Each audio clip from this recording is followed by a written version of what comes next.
All right, so I have to ask y'all, since we obviously did not record last night because of the BMAs, who do y'all got? Who's your favorite performance? Nikki, Megan Cardi, Doja, the BTS people? I don't even know if that's really the group. Who do y'all got?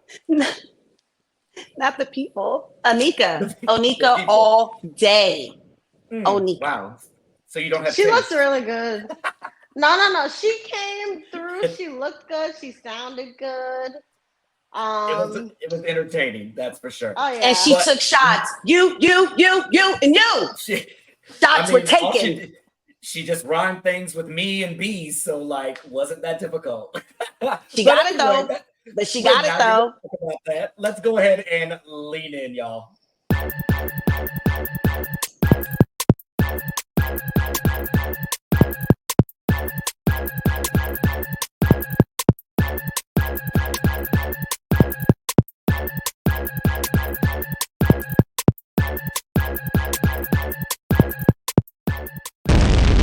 So you know I got to lean in. All right, what is up, everybody? As you caught with our cold open, we did not record episode 9 of The Real Housewives of New York City last night because everybody was glued to their TV sets to see if Nikki and Cardi were going to start tussling like they did back at the Harper's Bazaar Vanity Fair party. But we are back. It's your favorite trio, Shantae, Love, and Jaime. Ladies, how are y'all doing tonight? Y'all survived the VMAs. I'm happy to see Love back. Hi, you guys. I miss y'all so much. And for our viewers, you can see Love has a brand new, amazing panoramic view. Love has been off for the past couple weeks because she's been moving her entire life, getting settled in this amazing new place. Congratulations, Love. We are glad to have you back. I appreciate y'all. All Life right, is but better this at the episode, top. it very much is. We love a view. So we got a lot to talk about tonight. We finally are seeing these ladies activated and they're going back and forth with each other. So let's go ahead and jump right on in. So last week we left off with the ladies kind of coming after Jenna a little bit. Erin kind of stirred the pot. She made it seem like Jenna particularly did not want to come early because she didn't feel like flying coach, which we all saw that was not the reason. So we kind of pick up right where we left off, right? They kind of had that awkward lunch. The girls are getting ready for their dinner now later that night. Everybody looks nice. You can tell Jenna is still a little uncomfortable, but everybody's kind of joking. They seem to be in good spirits. On the way over, Jessel points out that she smells pot. Uba says it may be a skunk. Turns out they don't have any skunks in Anguilla, so yeah, it was pot. And I think that driver was stoned as hell. And I wish one of the ladies would have asked. And I honestly think that if anybody were to smoke pot, it would probably be Uba because she was real quick to say, no, it's not pot. It's something else. Quick, But she quick, doesn't quick. drink though, so maybe she doesn't That do that stuff. that don't mean she doesn't smoke. But well, they're at this beachside restaurant. It's really, really nice. They all sit down, and Uba kind of mentions that it reminds her of back home, particularly the lantern on the table, because apparently growing up, they didn't have a lot of money. She's kind of shared this a little bit before, but we've all kind of mentioned that Uba hasn't really shared a whole lot about her background or where she comes from. So it was good to kind of see her recall that growing up, the oil in the lantern would burn out. They didn't have any money to afford more oil, so they just all went to bed whenever the sun set. But then she kind of mentions, no matter what you're seeing on TV, Africa is actually a really beautiful place. It's paradise. It just doesn't have the right PR person. She jokes around that maybe Jessel should jump in and be the PR person. But it's really, really good to see Uba, regardless of what she's been through, to kind of recall fondly of where she came from and kind of dispel some of the rumors that we can see coming out of that country. So it was good to see her do that. Uh, the ladies start complimenting Jenna, which is very weird because just 2 hours before they were all attacking her at a dinner. It all seems kind of forced. But Jessel is kind of joking. Jessel really seems to have a fondness for Jenna. You can kind of see that she kind of tries to break some of the tension. She says, we'll do a dress swap with Jenna, not a wife swap. And she points to Brynn. And Brynn starts to squirm, looks a little uncomfortable. I have to give it to Jessel for starting to stir that pot. Um, Uba then takes the spoon that Jessel stuck in the soup and she stirs it even more and is like, hey, would you really honestly not care if Brynn said this to your husband? Sai says no. I don't believe her, and neither does Uba. Brynn and Erin both look uncomfortable. Uba says, I'm not necessarily taking Erin's side. I'm taking a married woman's side. And what Brynn said it was wrong. You don't say that to a married man. So before we get into this argument, it's good to see Uba being a little messy. What did y'all think about her and Jessel both just like tag teaming an opportunity to get Erin and Brynn uncomfortable? Miss Love.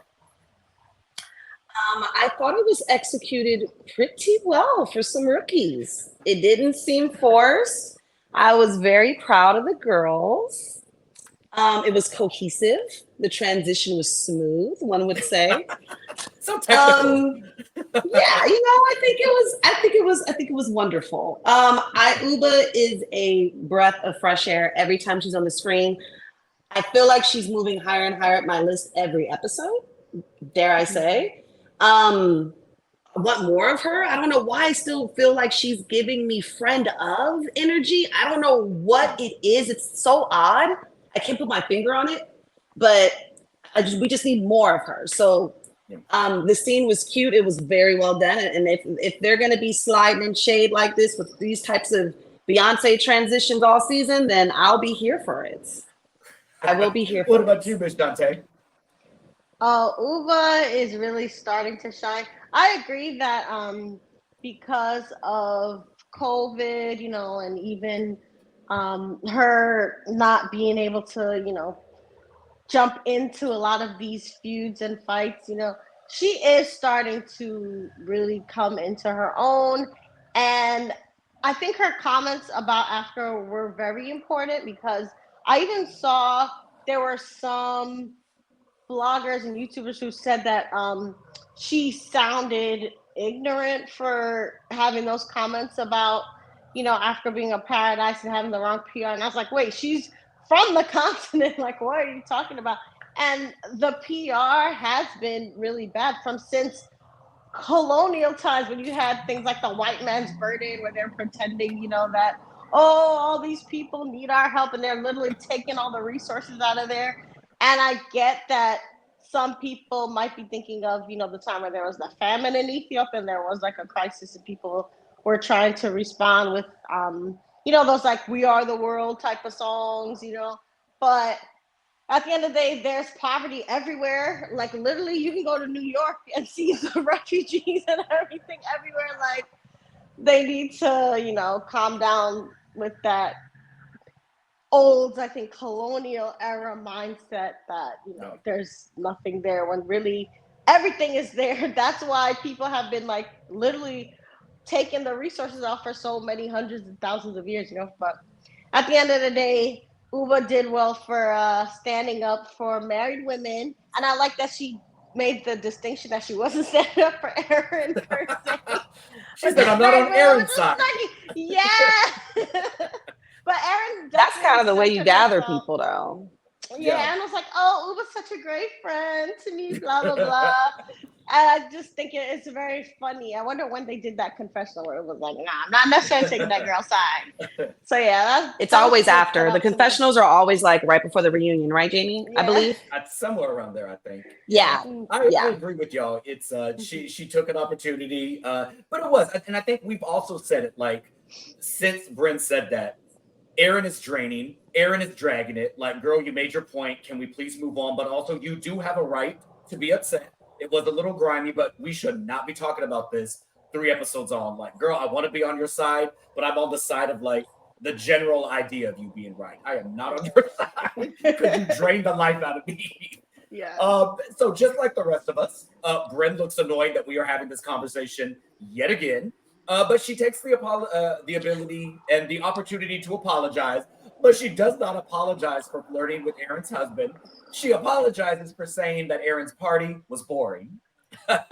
And she only said that because she wanted to hurt Erin of accusing her of doing something so hurtful and so disgusting that she would never do.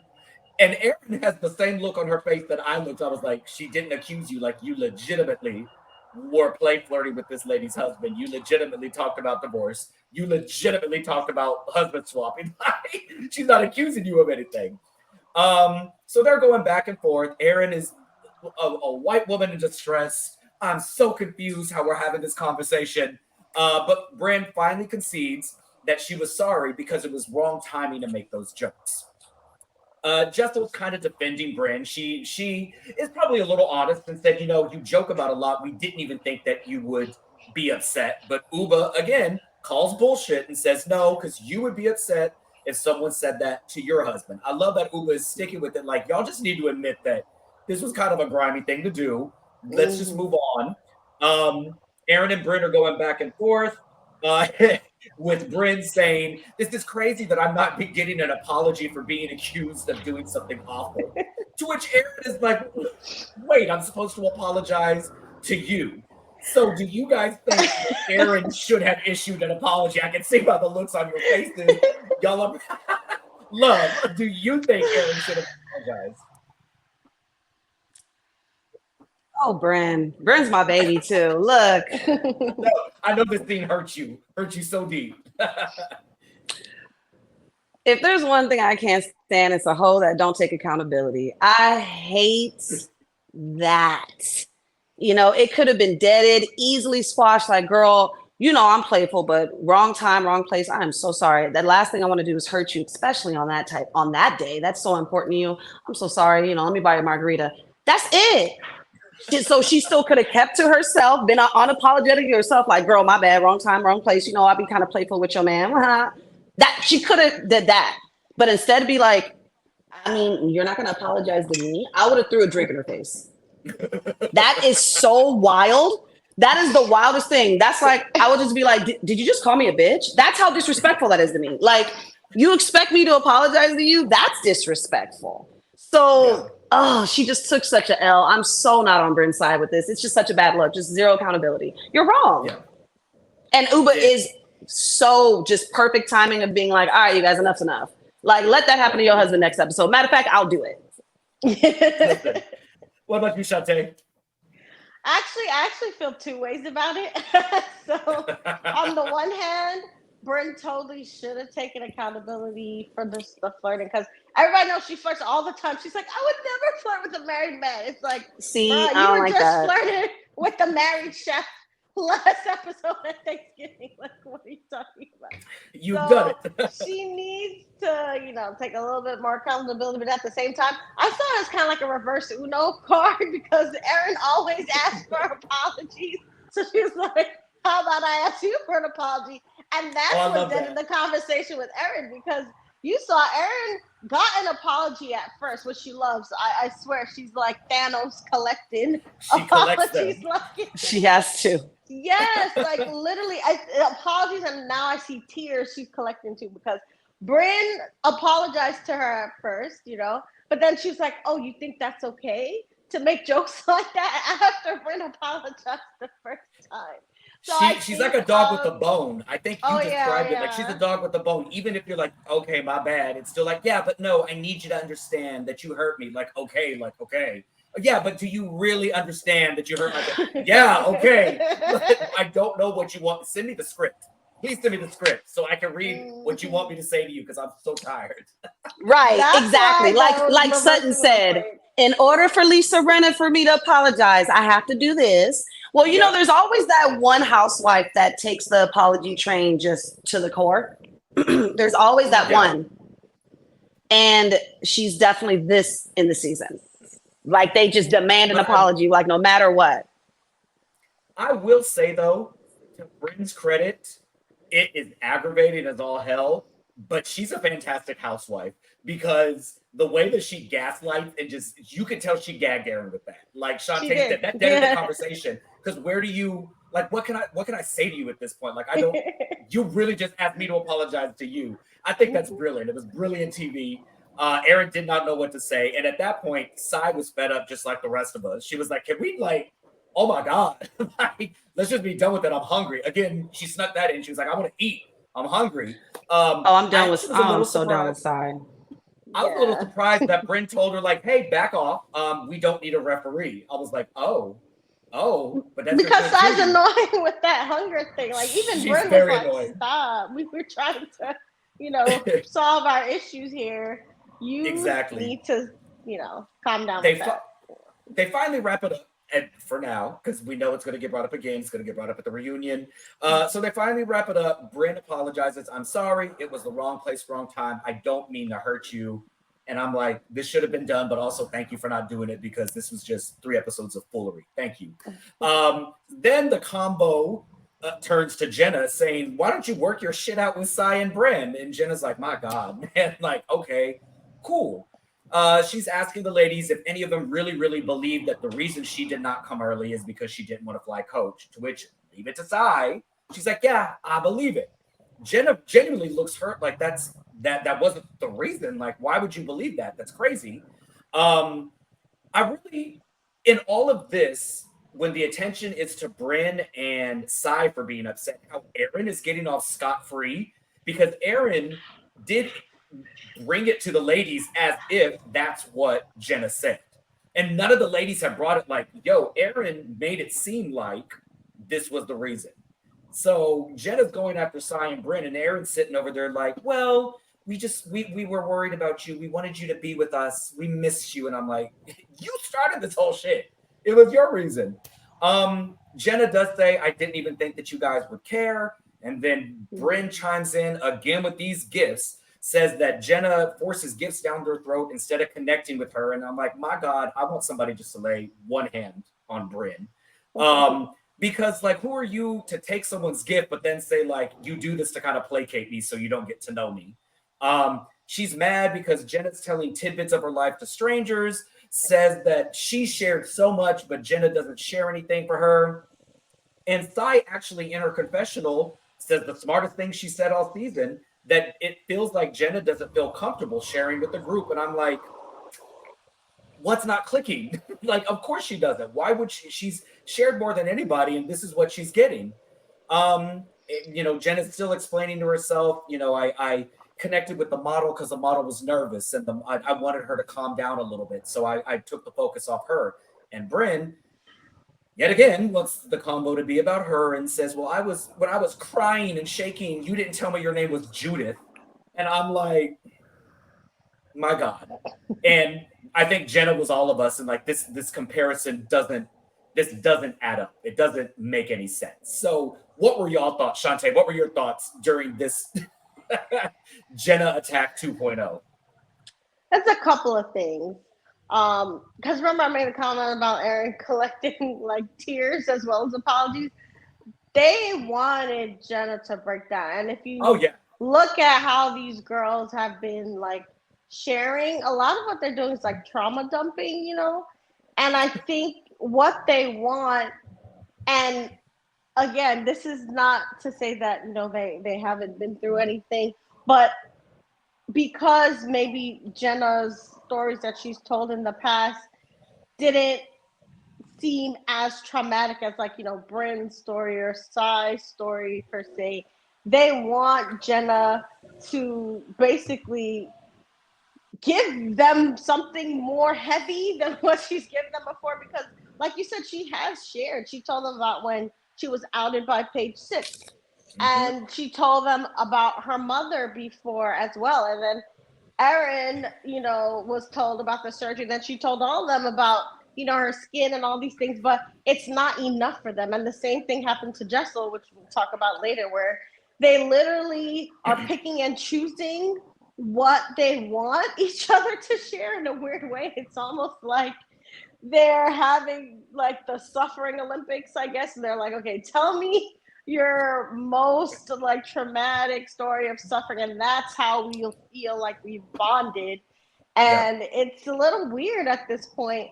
And again, I know that they've all been through things, and maybe to them what they've heard before doesn't feel like equal sharing, because Brynn's point might have been like, I bared my soul, I cried, so how come you've not done this, to us? Yeah. But they've all, shared what they're comfortable sharing, and they're not making an environment that would make someone feel comfortable sharing, who has admitted that they've had, their privacy violated in the past. Like Jenna was very clear that she's more guarded now, because of what happened to her.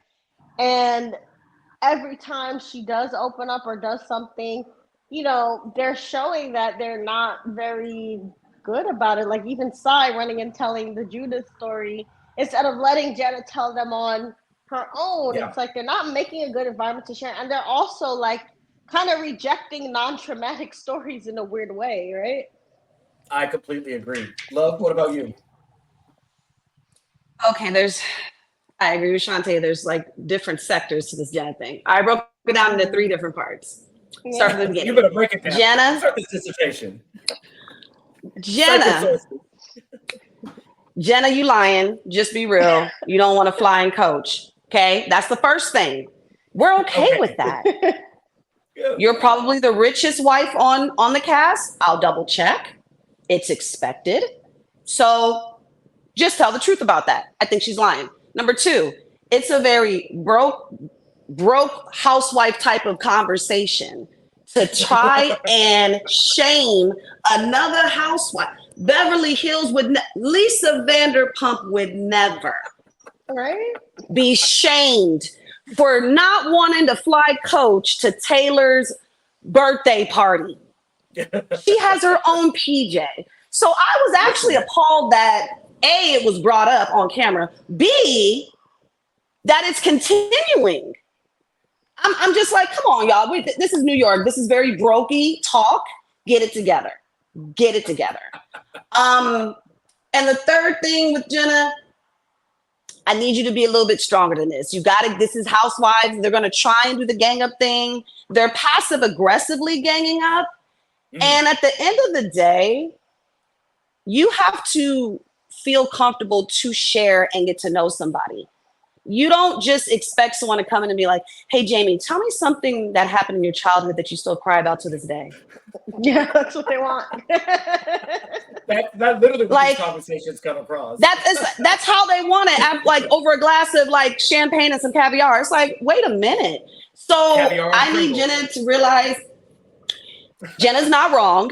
You'd be like, when I feel more comfortable, I'm still getting to know all you girls, I'll definitely, be able to share more and stuff. Like, hey, let's have more laughs, let's have more jokes, I need her to do more of that than the sit and cry thing. I was actually upset. I said, you better not cry. I'm on your side because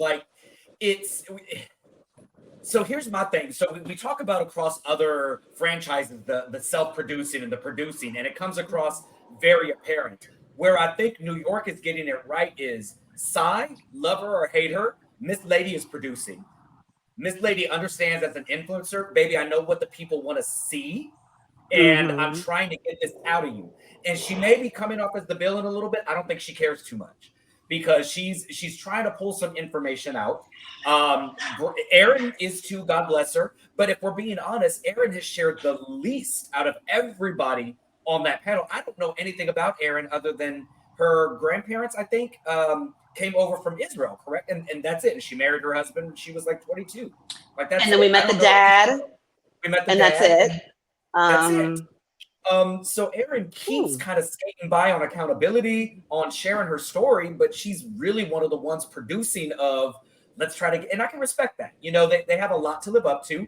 Roni in the last couple of seasons, people complained that it was boring, that it was too heavy, it was this. And I think these girls, being viewers of prior franchises, understand what is needed to kind of start some conflict. But they're going about it, like you said, very passive aggressively. They're probably doing it a little smarter. Sai's playing the game. She's getting on my nerves, but she's a very integral part to the cast at this point. Her and Erin. Yeah. And we could throw Brynn in there right now. They're antagonists. They're making sure the other ladies are working, and I can respect that. But Jenna kind of, to your point, she's getting visibly upset, right?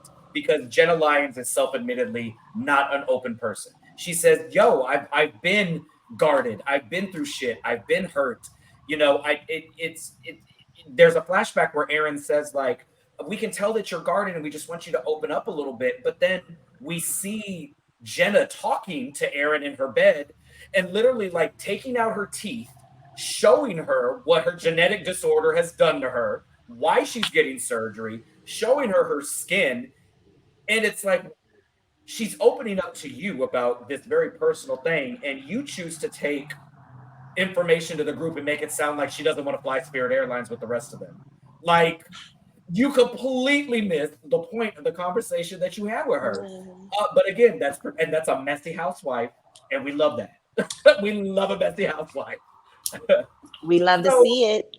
Jenna is very honest. She was like, it's because of my childhood, I wasn't always emotional. And she's getting emotional. And this is where Shantae, where you mentioned that they're trying to like trauma dump or trying to get her and Erin and Sire both like, are you okay? You don't look good. Oh, don't cry. I'm gonna cry. What's wrong? Talk to us. And it's like, oh my God. Like this lady, like let her cry into her salmon, please, for the love of God. And then the combo turns to Jessel and like, God bless this lady. Like, just God bless this lady. Because in this rambling backstory of hers, we find that her parents are from Africa. They are Love it. originally from India. After Africa, they immigrated to London. They had to. The grandfather had to flee Africa. I believe they were in Kenya due to Okay. political unrest. And I'm like, okay, this is an interesting backstory. Like, talk to us Mhm. about that. But then it like Started off shit, normal. normal, very normal. And then it shifts to like, well, my brothers are very talented artists, and my uncle is a world-renowned photographer. And my brothers were sleeping on park benches and eating cheese because they couldn't find work. But then one of them was discovered by Yogi Yamamoto, and I'm like, wait, where are we going with this story? Um, and her life is so hard because after she moved to New York in 2000, or when she was 22, excuse me, it was brutal because she wanted to be in fashion but had to get a regular job. She had to unpack her own boxes. And it was just like, Jessel, never stop being you. Never stop it. Um, she does be honest and she says, that's why I got upset. You intimated that I was you inferred, excuse me, that I was spoiled or that I was used to being catered to. I had nothing growing up. And Brynn and Erin are saying, like, you kind of are, catered to. We get some flashbacks of her mom and her husband catering to her. So it's again, Jenna's lack of or Jessel's lack of self awareness is one of the greatest things about this franchise right now. And then Uba perfectly sums up this dinner and says, "You don't open up, you get shit. You do open up, you get shit." Mhm. Uber for So the win. Uba being the voice of the people. Shantae, Mhm. what did you think of this last little bit? Oh, Uber was totally right because again, they're basically lying about all these people not sharing when everybody is sharing, and literally they show what hypocrites they are when Jessel shares and they're judging her. And again, they're doing kind of like the suffering Olympics or the oppression Olympics because sides like, oh, you think you had it hard? I had to, have this job here. Okay, you had $20. I had $0. It's like that doesn't take away from her feeling of what she has been through being hard. It may not be the same thing, that you went through. And if you didn't want to know, the things she shared about her uncle and all that stuff, then ask her, redirect her, say, okay, thank you for sharing about your uncle. What about, you and your husband or whatever? If they wanted to know, they can ask, but they gave an open-ended question. She answered it the way she wanted to. And I don't like that whole invalidating No, people's sense of, their own suffering and their own perspective. It's just very weird with these girls, and it's getting to be really annoying. I don't know. What do I you guys agree. think? What about you, Miss Love? I think Jessel's, I wouldn't say lying, but I feel like she just decided to go for it and just kept it She swung going. big. She was aiming for And the you know fence. what? She's like, we're here, hey, we're here. Why not? And then he opened up a gift shop on 31st Street, and Mandela used to buy flowers every Easter. Like, wait, what? It was the most, I was like, I would have just sat there and after she finished talking, been like, okay, now you have to pay the check because at this point, what are you doing? None of I that needed was real. I a don't flow know, chart. man. I needed a flow I chart of like can't. it's It was, and then circle it, box and connect the erase. dots. What was happening? I loved it. Jessel, like, It was a I lot. agree. I don't think she was expecting the conversation to turn to her. And I don't necessarily think, like, Shantae, you made a good point. They are expecting trauma dumping. And I They don't, wanted that, Jessel, yeah. Jessel may not She have should have had her answer Right. in her mind. She should have been thinking about it. I don't think she's had anything traumatic like to these girls. So she probably was like, well, shit. We're from Kenya, and I grew up in a country that wasn't mine. Like, God bless her. Like, that's your story. But I really think she was like, I ain't got nothing that's gonna match up with, I mean, Scott's mom or Jenna's mom not loving her. Like, I don't have nothing going on here. then stay quiet. I don't like people that try to pick a struggle. Don't pick a struggle. Just stay quiet. She had to find a struggle. I'm a nervous talker. Like, if I don't know what I'm talking about, I'm stuttering and I'm like, well, and then yeah, I'm gonna rattle off some information and it's not gonna have anything to do with what we're talking about right now.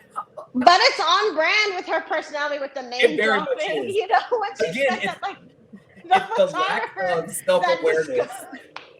Like, girl, what? Remember Yogi Yakamoto, and I'm like, what does that have to do with what we're? Okay, I love it. I'm along for the ride. I'm on the Jessel ride, and let me just enjoy what we've got. It was charming. It's so her. The name drop during her. I was like, yes, it's Jessel. very on brand. Be yourself. Yeah. So we're the next morning, and Uba and Jessel are talking about the dinner, and both of them agreement that it was kind of a shit show. Jessel says that Jenna had every right to kind of be taken aback, and she was like, if I was Jenna, I would have, threw a drink in their face. And while I can appreciate her and Uba kind of saying that was crazy, because in this conversation, they're saying Brynn was being ridiculous for expecting Jenna to like jump in and share her life after Brynn was screaming, crying, and throwing up at Thanksgiving. Like, girl, that was not the time or the place. Like, nobody could share. I wish that like they would have inserted themselves and been like, well, that wasn't exactly the time or the place. But they both agree that Brynn kind of just spirals. She's a bit uneven. She kind of trauma dumps and then expects everybody else just to kind of baby her. So then they're going out on the patio. They've got breakfast. Uba starts to gag because there's hair in the food. None of the ladies think it's gross. I'm on Uba's side with this. Like, Uba has been right. She ain't never been wrong in my eyes. I'm on Uba's side. Wait, she was wrong for the coffin though. I agreed with Sai because she's like, oh yeah, hair she is was gross, coughing. but then She was I'm gonna coughing cough all over everything. So Sai was like, cover your mouth. Cover I your would have mouth, been the Uba. same way. Because I was like, as much as the hair is disgusting, girl, you'd be like, like that. Bouncing back from the V2, girl, bye. Yeah. She's literally like 36 hours COVID free. Like, girl. You That throwing was her the over one the yard. time I That was was not Team Uba there. I was like, bullshit, girl, get away from the food with that coffee. Good point. No, ma'am. Yeah. So the ladies are having breakfast, like I just said, and surprise, we've got more trauma. And Jenna starts to talk about her grandmother being a bit abusive. We get a little more backstory of Jenna and her mother's relationship. Again, Jenna is continuing to be like one of the most real people on here who is sharing so much. She's talking about the Asperger's affecting her mother's ability to emotionally connect with her. She said that like basically the house was like silent at all times because the mother did not like noise. She said, I basically would come home from school, go to my room and shut my door and be quiet for the rest of the day. Like we kept to ourselves. Like there was no warm, fuzzy connection, right? I was a child and I didn't know what the condition my mother had. I just thought that this was a normal childhood. They're asking like, do you find yourself overcompensating with emotion and with love because you didn't get it? Jenna agrees, and then we kind of turned aside. And with this, I like this side. So she's talking about her background. We kind of in the earlier episodes saw that she had a rough upbringing, but she really kind of opens up to how rough it was. And before she mentioned that she moved out at 16, 17 because her mother couldn't care for her, but didn't give more details. Today she gave details. Apparently around 16 or 17, Sai's mother was a pretty intense alcoholic. The disease really took over. She said her mother would wake up and just drink from sunup to sundown. At this point, we know that Sai was working, and so she was basically having to raise her mother, support that household. And the mother apparently was a very angry drunk, a very ungrateful, mean drunk. And the ladies are obviously getting emotional. Sai's getting emotional, and then she lets everybody know her mother had a heart attack on a park bench by herself and passed away as a result of it. And when she had to go to the hospital to take her off the life support, that was when she decided, I'm going to do my mother's makeup. I'm going to do her eyebrows. I want my mother to be remembered for the woman that she was before this disease took over her. And I this made me kind of get a little background on why Sai kind of is very just like straightforward. I want this done. I want this done because you were like a child basically having to take care of an adult, right? So you're very straightforward. These are how I want things done. I'm this. I'm no nonsense. I'm not going to joke about it. It's just this.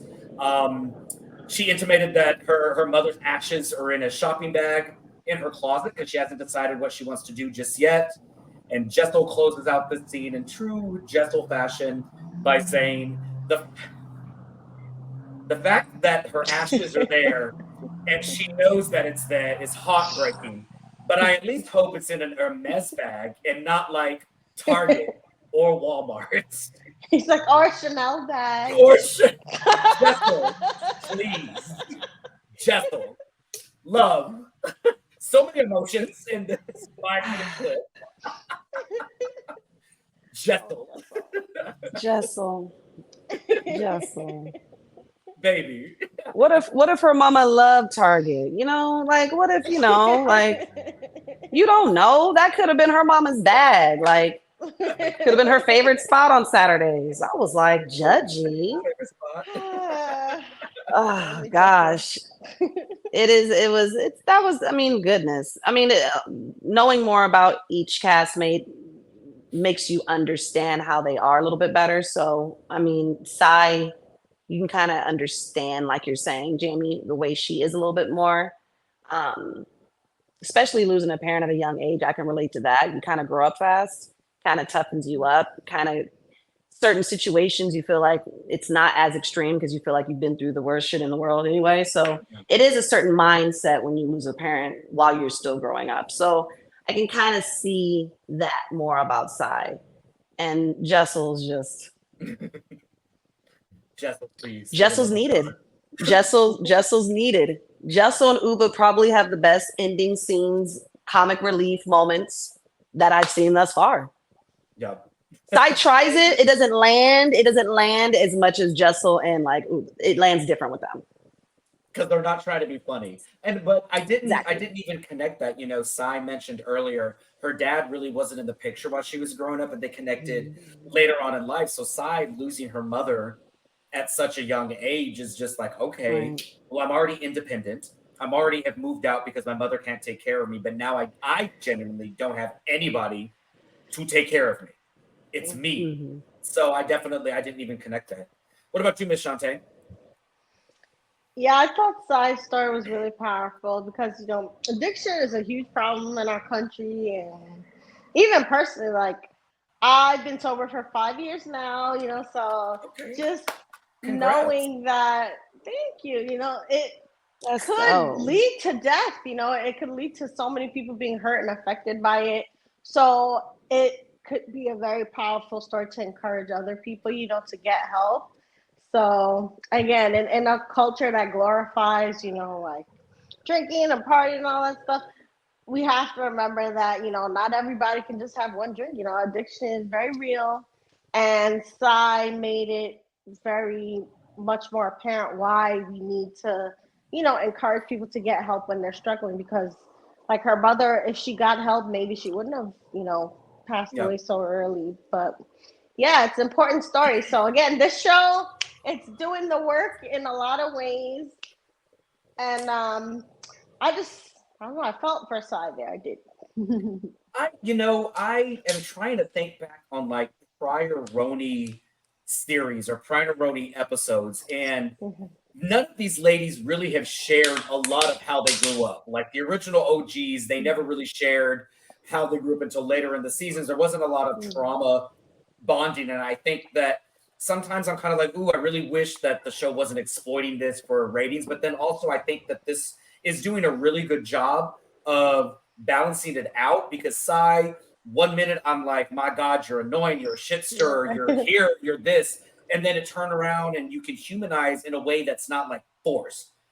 She genuinely connected with Jenna and said, oh, I get that. I understand what you're going. And it didn't feel scripted. So in those moments where she's trying to like force other people to do that, I'm almost like, let people find that connection naturally, because that's when it works really, really the best. And now I'm on your side again after just 20 minutes. Like, I couldn't stand you. So I think this cast is gelling so well. And I was seeing stuff on Twitter where they're saying, do you want new friends up? Do you want OGs? And I'm like, no. I like, honestly, for season 2, I don't want any changes, because I think this cast is solid. They're doing great at what they're doing. And they're getting to know each other. And I think that we've seen them grow in their familiarity with each other as the episodes have progressed. So I don't want any of them. I don't even think none of the OGs would make sense. None of the OGs would make sense to come back. Not even Leah? What about okay, maybe Tinsley and Leah, maybe. Maybe Tinsley. Maybe Tinsley and Leah. Yeah. All right. But they're not OGs, so. Yeah. So we're closing up the episode. The ladies are at the beach. You know, we were talking about kind of before the episode started that they were having a good time, and it's good to see them actually have fun. We kind of already discussed that before the show started, really none of the ladies knew each other. So we are literally seeing them get to know each other as we're getting to know them. So it's good to see them laugh and have a good time. They're having drinks, they're taking photos, they're posting on Instagram. On their way to lunch, the combo turns to WAP, and Erin just proves, like, even though Jessel hasn't had sex in 2 years, Erin's really the one that prefers to have the driest desert in the group. Like, she's such a stick in the mud. She's like, I don't like the song. Why would you call it that? What is this? And I'm like, girl, like, I'm trying to like you. Like, please just be fun. Just be fun. Just be fun. So they're in this final lunch scene, and finally Brynn kind of gets her turn in the hot seat, right? And so Sai innocently asks, like, what are we doing with your dating life? How are things going? And in typical Brynn fashion, I feel like it's kind of a put on. It's kind of an embellishment. She's like, there's a period of time where I was going on 3 dates every single day. And I'm like, no, you weren't. Like, when were you working, girl? That wasn't happening. Like, okay, Larsa, relax. Not Larsa. Relax. Oh, I hate her. We gonna talk. Don't get me started on Larsa Pippen. But she does say she wants to settle down, right? She says, I admit I'm considering freezing my eggs. And so then again, Uba kind of slides in, and we get some more background on Uba. She says that she's gone through the process because even though she's not ready for kids now and doesn't know if she ever will be, she wants the option of being able to do that. So then Brynn just flat out again has to like one up Uba and is like, oh, I went to get my eggs frozen, but then they said that embryos is better, and I need to list people on my intake form about who can donate sperm to create an embryo today, and they need names and they need telephone numbers. And I'm like, I don't think that happens. Erin does the same thing, and she's having a side conversation of like, this is bullshit. This is a weird ass story. But I also have to give Erin credit for talking shit behind someone's back and then immediately turning around and being like, that did not happen. Why are you lying right now? Why are you lying right now? Brynn is adamant. Oh, that was beautiful.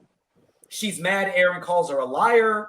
Like, obviously, donating eggs or freezing my eggs is never something that I'm going to ever have to deal with. But I don't think that when you go to intake, they're like, maybe you should give names of people who could donate sperm to create an embryo today. Uba and Jessel are joking about it.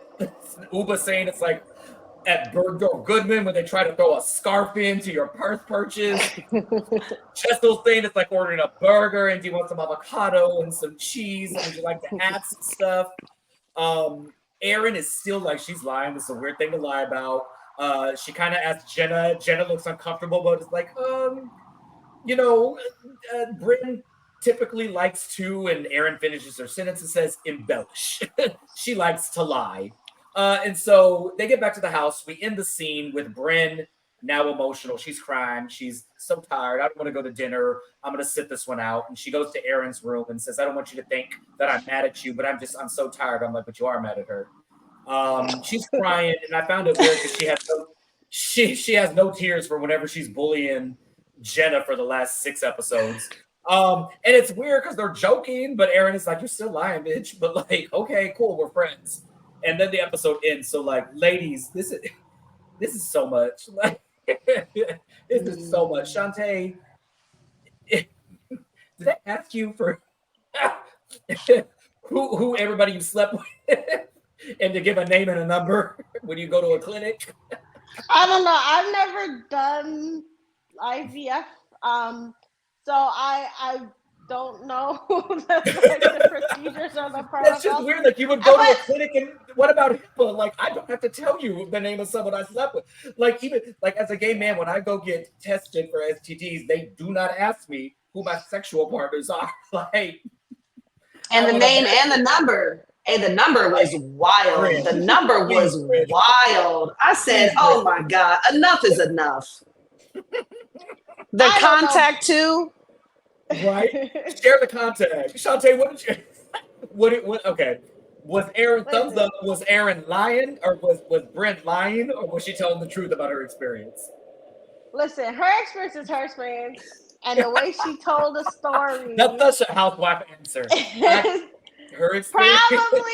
I think it was probably embellished for emphasis because Brynn, she's a joker. She likes to zhuzh up everything. So I think it was truth mixed with her wanting to A have lot an of lies. impact with A lot of storytelling. lies. But I don't think it was Erin's place to be, in front of her face saying that she was lying and all that. And then calling her sensitive. It's like, you get upset about every little thing and need an apology. Like, how dare you call Listen, someone else sensitive? So you better that tell him. whole scene was just like, again, more hypocrisy. And I just didn't like also how Brynn was, telling her, "Oh, I'm not mad at you," and like crying and kind of groveling to her. But it's like she called you a liar to your face and was clowning you. Like, yes, you have every right to be upset with her. But again, those two, they have some kind of weird relationship, Uba said what? They're and toxic. They're we'll going to be see. kissing in 2 seconds. Yeah. Right. Because, like, what? What about you, love? What was she lying, or did she just maybe embellish some details? I don't even, I know that's your girl. That's your girl. I know you because know that's why that's I'm your like, girl. I hate, like this episode. I just hate it. Like, Brand, stop lying. You lying, baby. You lying. You lying, B. Damn. You've been lying all episode. Like, stop. It's horrible. Even all the way down to the end, I was just like, please don't mess up again. There she goes. Damn. Right on cue. Ding. And I feel like she was antsy. I feel like she was lying. That's why Erin was like, girl, bye. And I mean, they do pick and choose when they want to be offended about something, and other times it would just roll off her shoulders. Like, Brynn, you sit and laugh and be like, okay, girl, that doesn't sound true all the time. But the one time where she's just like, come on, why would I lie about that? I'd be like, because you lie. Because you lie. Now, the sensitive thing, I was like, That's rich. Erin. I said, Erin, different choice of words. Right. Different choice of words, Erin. So, I mean, both of them were like, This chaos is why I'm enjoying this cast, but also what it's just frivolous housewife shit in general. Because like, baby, we just made up at lunch today, and then at dinner today, I'm calling you a liar. Now I'm in the van saying, "I'm sorry, you're so sensitive. My bad. Maybe you should have lied." But it's very true to New York. Something though.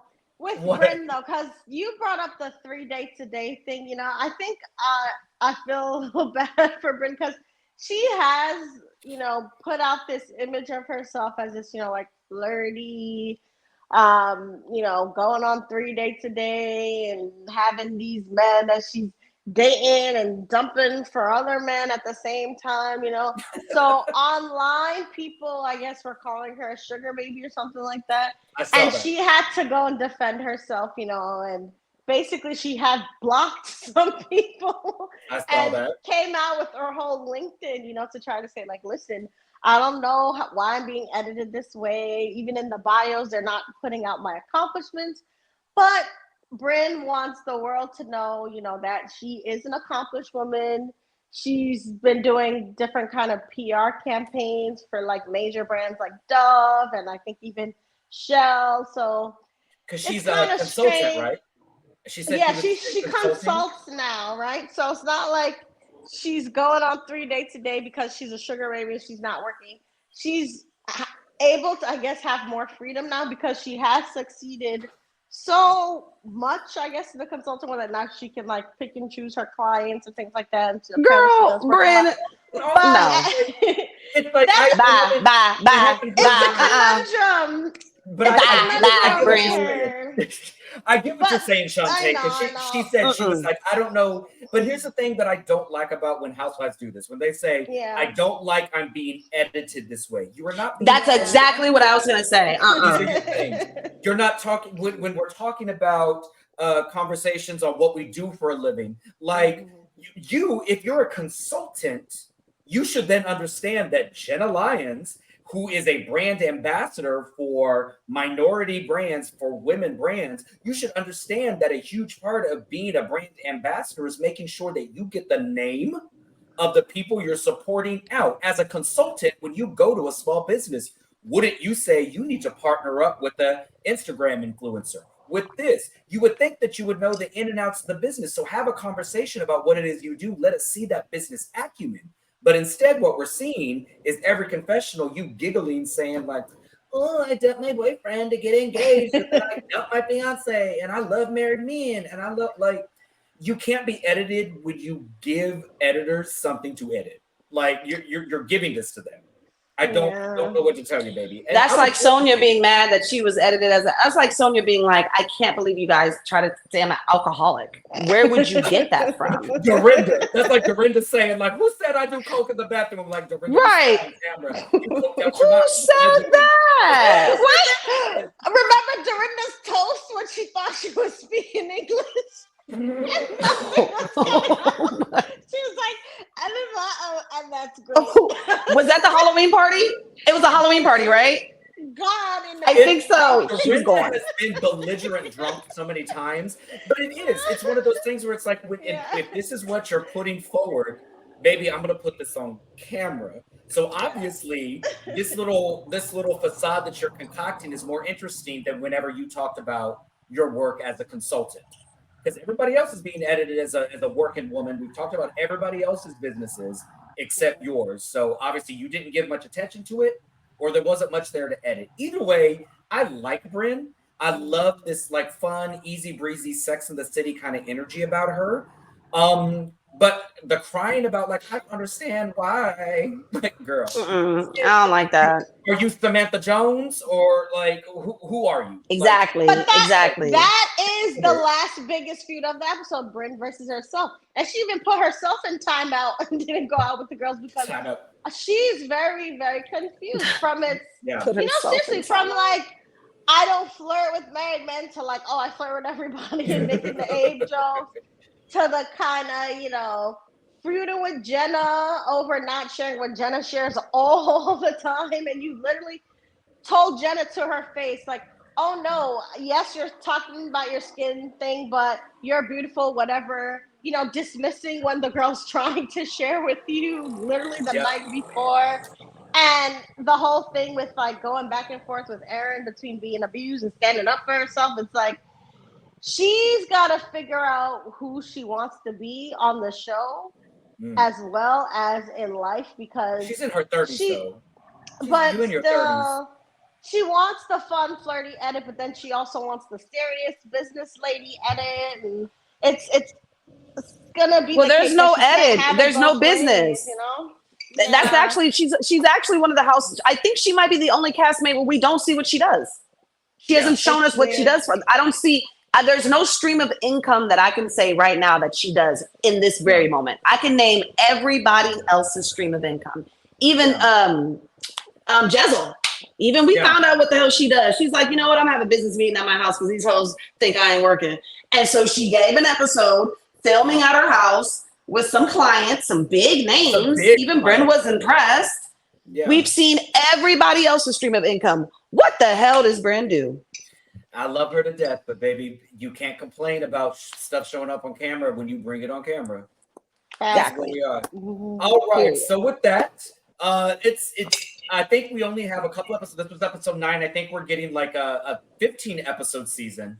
15 or 16. I saw online that the reunion is being filmed this Thursday, so I'm actually hoping that we get some looks within the next couple of days. I know Sai's gonna look a mess because what is she given? But I think then that means we probably only have maybe like 4 more episodes, and then they'll give maybe a 2-part reunion. I think they've given us enough to have a good 2-part reunion. This has been a good season so far. From the preview we see next season, Uba is activated. It sets into motion alliances being broken up to see what we get. I'm glad somebody stood up to Erin, because baby Erin talks all that cash money, and the minute Uba took them sunglasses off, she said, I don't want to talk about this right now. No, baby, come back. Child. This is for Jenna Lyons. This is Next for week. Jenna. And I guarantee you, whatever Uba says Erin did, she did that shit. She did for that. sure. Oh yeah. Whatever she said she did it. I automatically believe it now. Oh yeah, I do. Immediately. All right, ladies. Well, thank y'all so much for making yourselves available, even though we aren't live. For those of you watching this, we will be live again. I believe we're going to start going live on Monday nights, because that's when Housewives of New York City moves to 7 p.m. Central Standard Time. Y'all gonna have to Google what that translates to Eastern, Mountain, and Pacific. I do not know. So we will be live immediately following the episode. Of course, if you like this video, subscribe to the reactions, or excuse me, subscribe to the videos. And then also follow us on Twitter. You see all of our Twitter names beneath. We're going to be promoting. We will let you know when we're going live. So thank you guys so much for watching this back. Shantae, love, thank you guys so much for joining me tonight. As always, it's been a pleasure, and I will see y'all next week. You guys have a fantastic evening. Bye.